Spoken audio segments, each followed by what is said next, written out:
Hello, Anatomy. Welcome to our first video lecture. It will likely be two videos for Chapter 9, the endocrine system.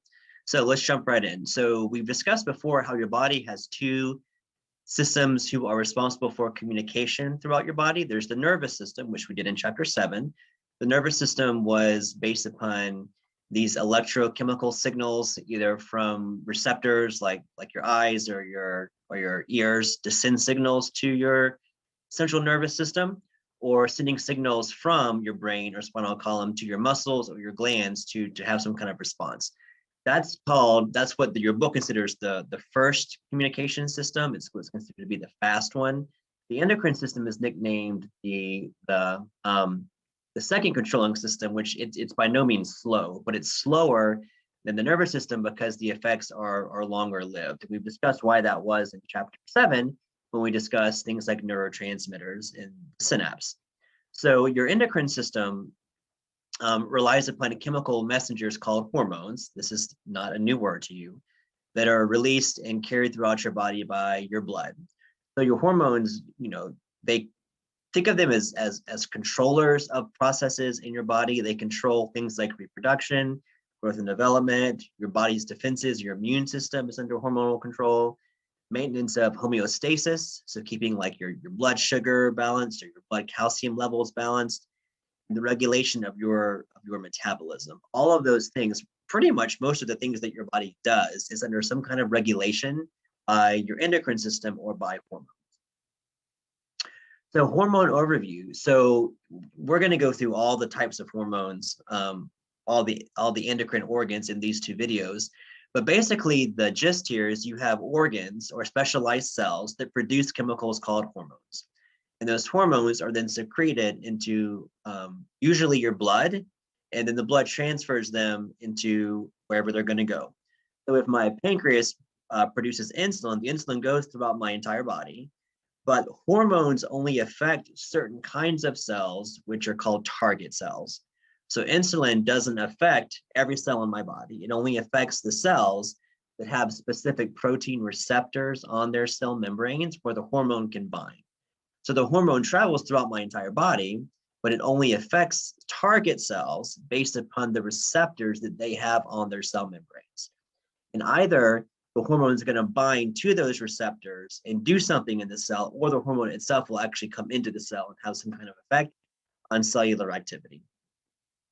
So, the nervous system was electrochemical signals.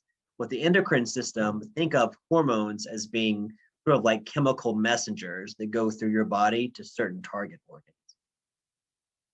The things that hormones do. So this first one is kind of important. So changes in plasma membrane permeability or electrical state. So you remember in Chapter 7 when we discussed things like the sodium or potassium ion channels during action potential. So changing the cell membrane's permeability changes what can and cannot come into the cell, all right? If I mess with that, you're going to mess with all kinds of states of the cell. If I make a cell more permeable to, say, glucose, then glucose can come into the cell easier. And that's what insulin does. Insulin lowers your blood sugar because it makes your cells more permeable to sugars. So sugars leave your blood and go into your cells. So insulin lowers your blood sugar by increasing the sugars inside your cells. The second point, synthesis of proteins like enzymes, hormones control that. Activating or inactivating enzymes, hormones can do that. The fourth point, stimulation of mitosis. If a cell goes through mitosis, that's growth and division.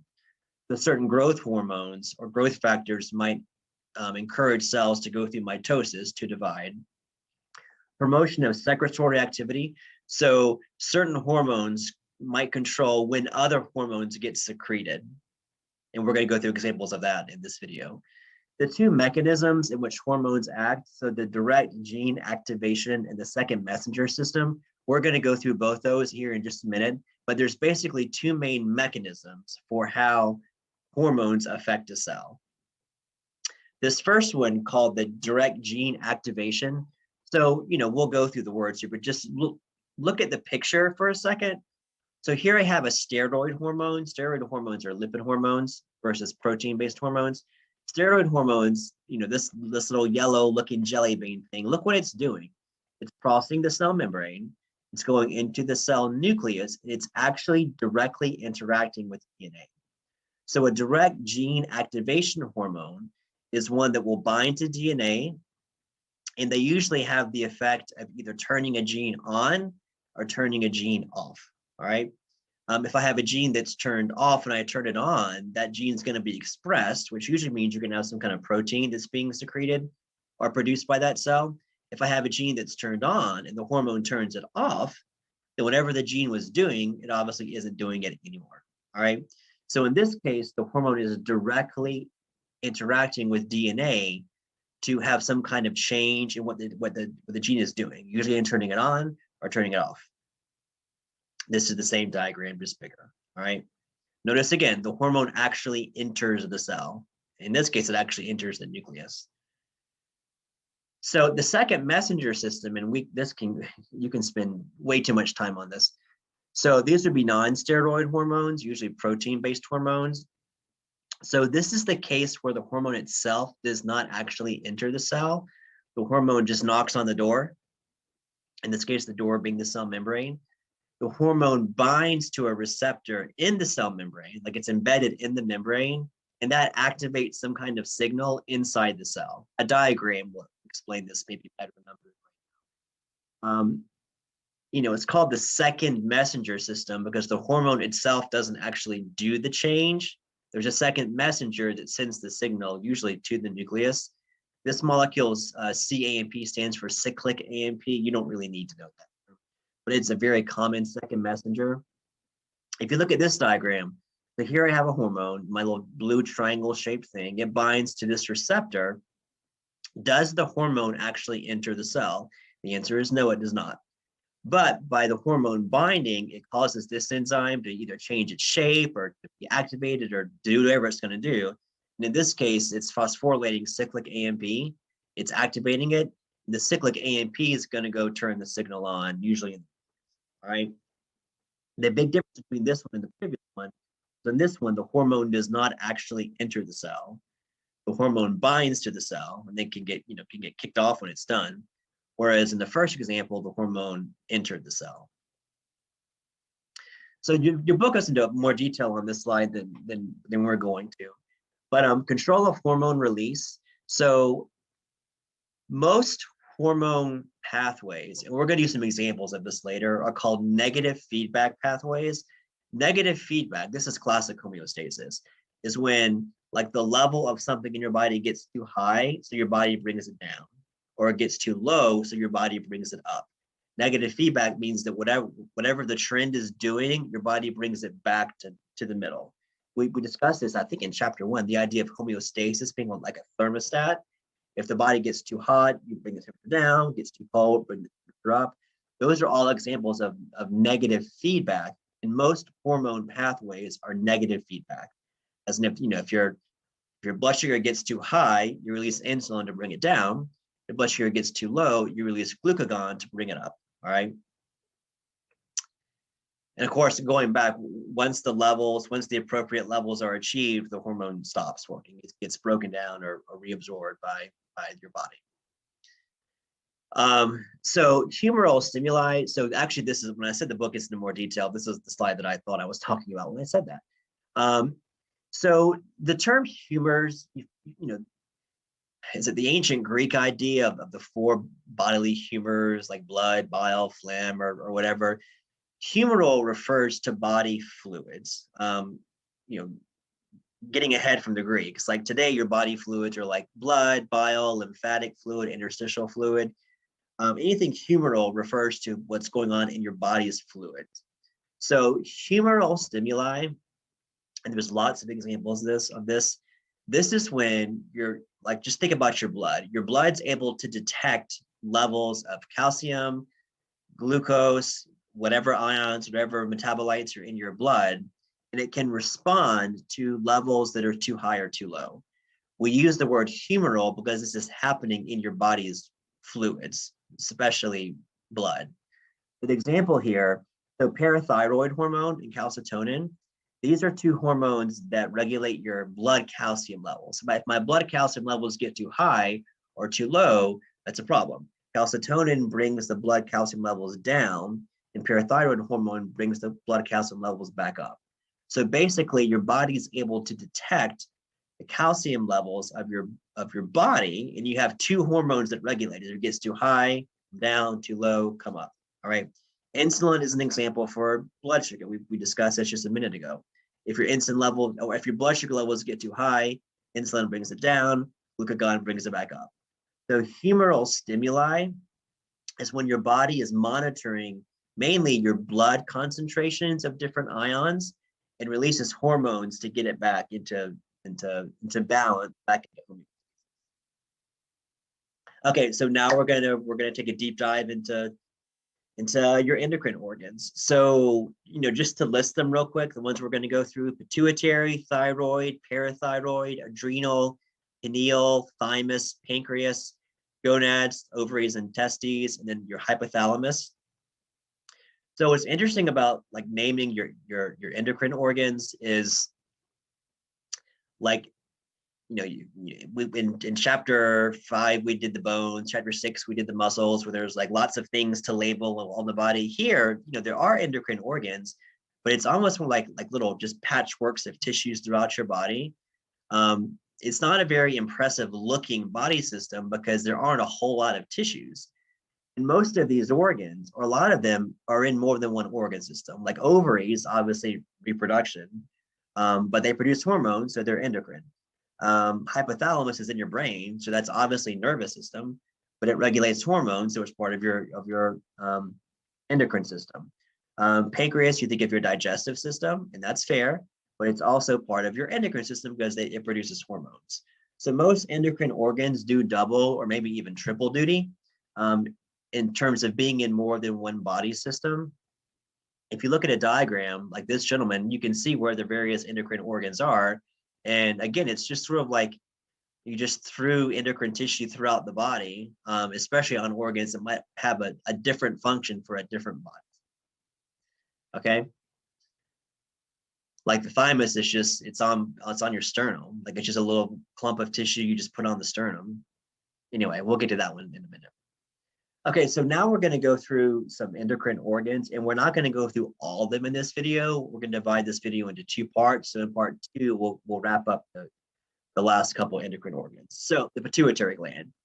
The pituitary gland, you've heard this before. We've discussed it briefly in chapter 7. I know this picture is very small. We're going to see this picture bigger. The pituitary gland is about the size of a pea. It's a very, very small gland. It hangs, so in your brain you have the thalamus and the hypothalamus. We saw that in chapter 7. There's like a little stalk that hangs down from the hypothalamus. You can see it's sort of like right there, and that's your pituitary gland. Remember the sella turcica back in chapter 5 when we did the skeleton? The sphenoid bone had a little like groove in it. This was on one of the labs where we labeled parts of bones. The sella turcica was a little groove where the pituitary like rested, because the pituitary is very, very important. There's 2 lobes. You can see there's 2 lobes in the picture. There's an anterior lobe, which is mainly endocrine or glandular tissue. There's a posterior lobe, the posterior pituitary, in the back, which is mainly nervous tissue. We're going to go through what both of them do momentarily. The pituitary, man, if you mess up with your pituitary, you're in big trouble. The pituitary is called the master endocrine gland, because the pituitary regulates a large percentage of your hormones. If you mess with your pituitary, you're totally screwing with homeostasis. Calling it the master endocrine gland is totally fair and is totally earned. However, the hypothalamus largely regulates the pituitary. So the pituitary is like the puppet master, but the hypothalamus is the part of the brain that's controlling the pituitary. So, indirectly, the hypothalamus is the master endocrine gland, even though it's the pituitary that's actually sending the signal, sending the hormones. And you can see in this picture, we're going to go through all of these, but you can see all the different things that the pituitary does. So, okay, going back, there's the anterior pituitary, there's the posterior pituitary. In this picture, all of these arrows pointing to different organs, those are mainly things that the anterior pituitary do.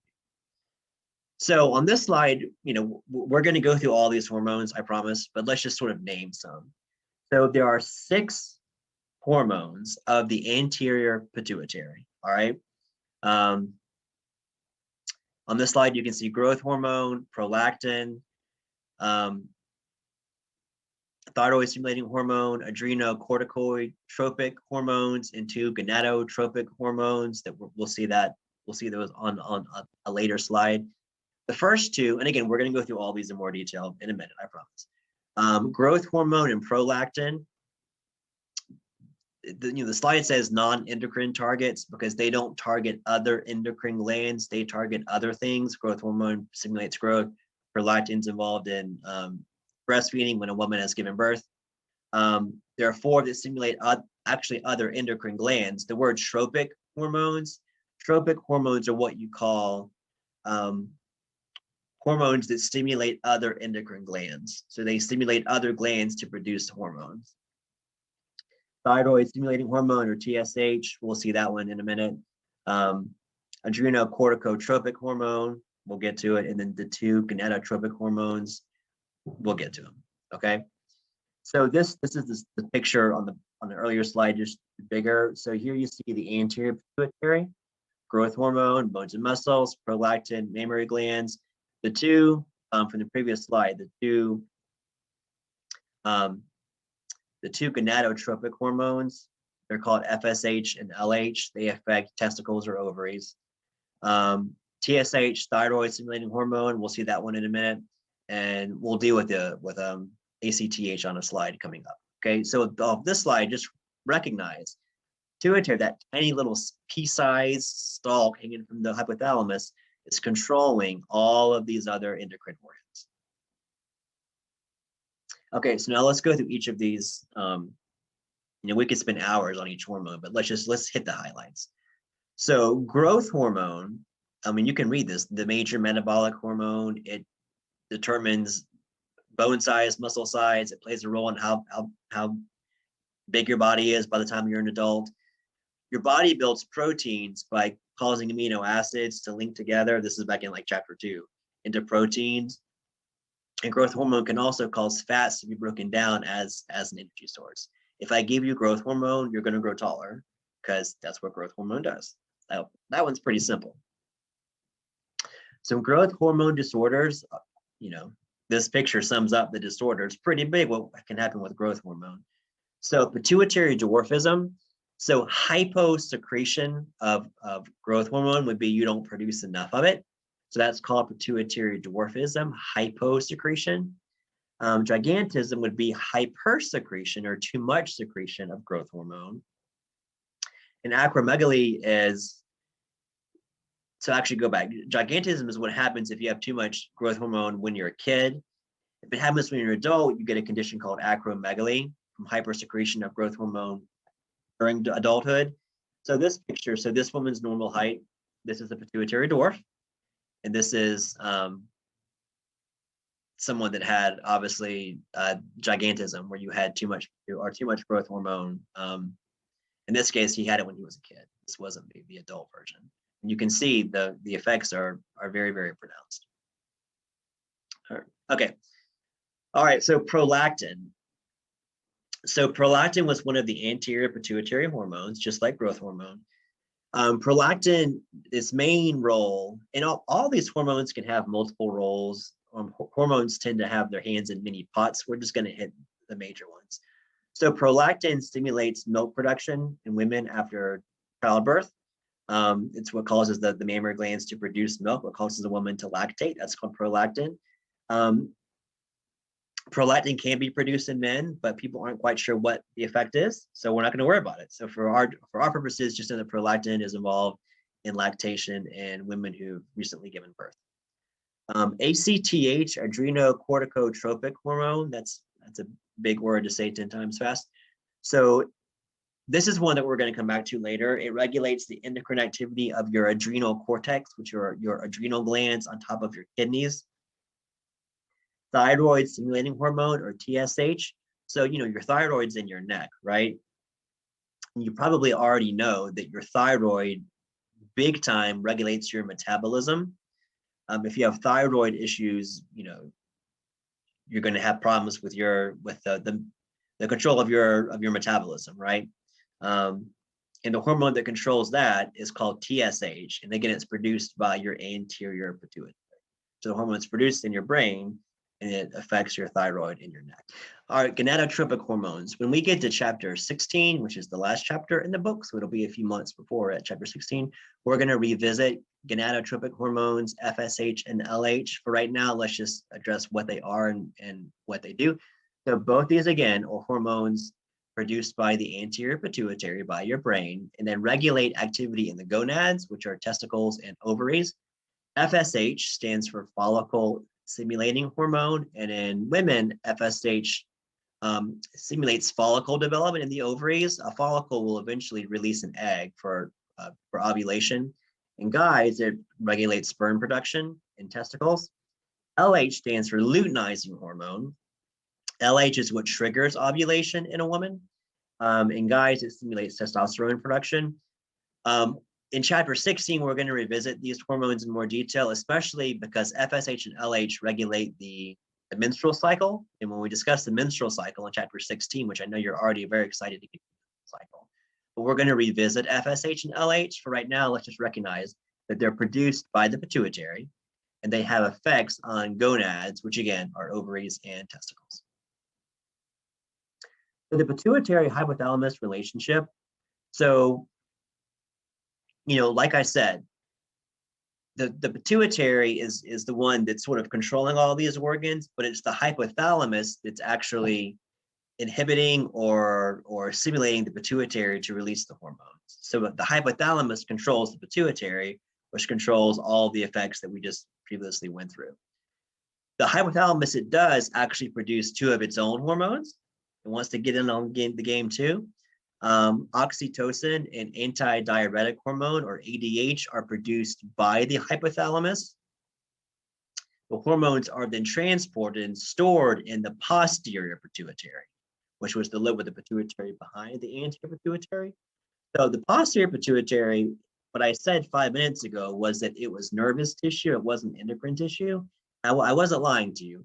The posterior pituitary does not produce any hormones, but it stores oxytocin and ADH. So the posterior pituitary does release hormones, but it didn't make them. So is it an endocrine organ? I mean, strictly speaking, no. It's, the posterior pituitary is nervous tissue, not glandular tissue, but the posterior pituitary does release hormones made by the hypothalamus. Okay, so quick notes. So oxytocin, during childbirth, oxytocin is a hormone that is released that causes the uterus to contract during childbirth. It also causes a woman's milk to let down for her to start lactating when she's nursing. Antidiuretic hormone, or ADH. So you probably know things that are diuretics make you urinate. All right, like caffeine is a diuretic, makes you urinate. ADH is a hormone that prevents you from urinating. It doesn't prevent you, but it makes you produce less urine. We'll put it that way. If you read this first point, so if you reabsorb water in the kidneys, if the kidneys reabsorb water, then there's less liquid in your urine, so you produce less urine. Diuretics make you urinate more. ADH makes you urinate less. So for example, if you're dehydrated, then your body produces ADH to help your kidneys reabsorb water, because if you're dehydrated and you urinate out a bunch of water, that's bad. Vasoconstriction is when your blood vessels constrict. We haven't done this yet. We'll see this when we do the circulatory system in chapter 10 or chapter 11. Sorry, chapter 11. If I make your blood vessels constrict, that increases your blood pressure. This term vasopressin, ADH in high enough levels, again, causes your blood pressure to go up because it makes your blood vessels constrict. If I have a tube with water flowing through and I constrict the tube, like push your thumb in a fire hose, it makes the fluid go faster. So causing your blood vessels to vasoconstrict increases your blood pressure. And ADH does that too, which is why some textbooks, or in some cases, you call ADH vasopressin, because it increases your blood pressure, but it's the same hormone. So we saw a picture like this earlier. So here I have the hypothalamus, pituitary, anterior lobe, posterior lobe.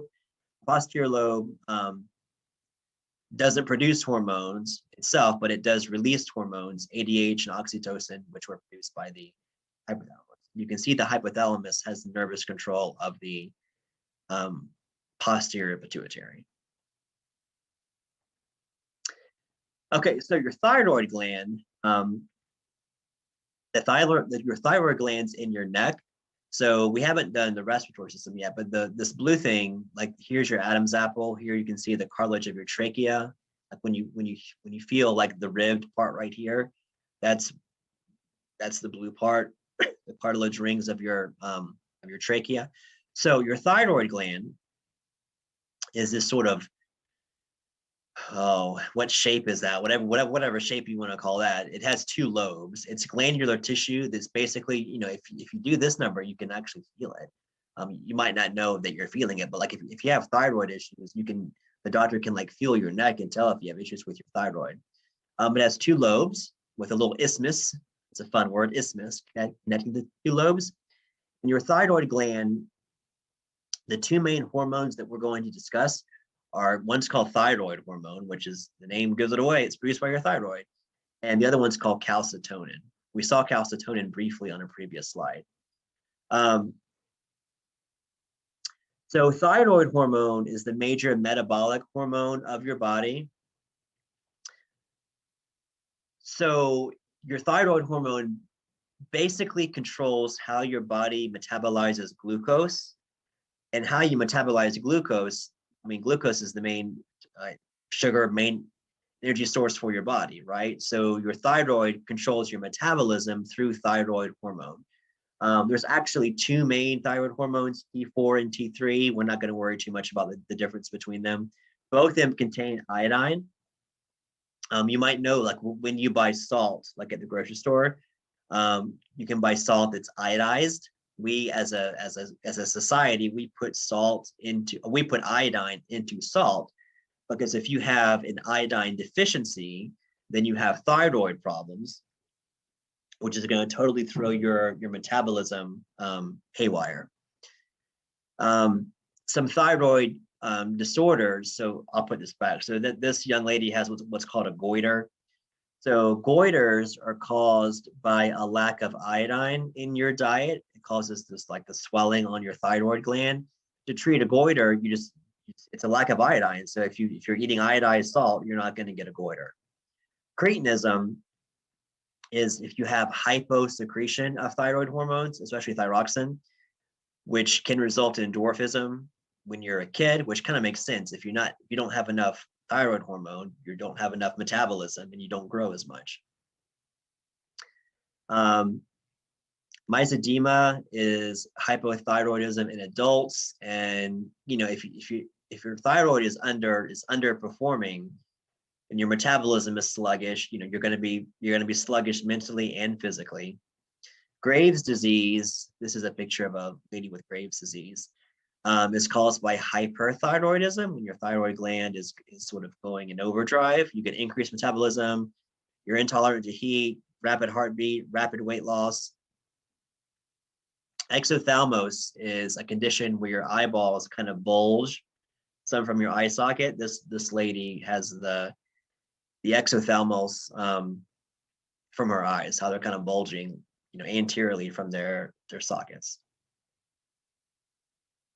The thyroid gland also produces the hormone calcitonin. We saw this briefly earlier. So calcitonin, what's interesting, if you go back a second, see all the healthy blood supply that goes through your thyroid gland. So your thyroid gland's good at detecting ions in your blood, especially calcium. If your blood calcium levels get too high, your thyroid gland produces calcitonin, which brings them down, right? The antagonist, the opposite hormone, is called parathyroid hormone, which we're going to see on the slide in just a minute. Parathyroid gland brings your blood calcium levels up. So if they're too high, your thyroid produces calcitonin to bring them down.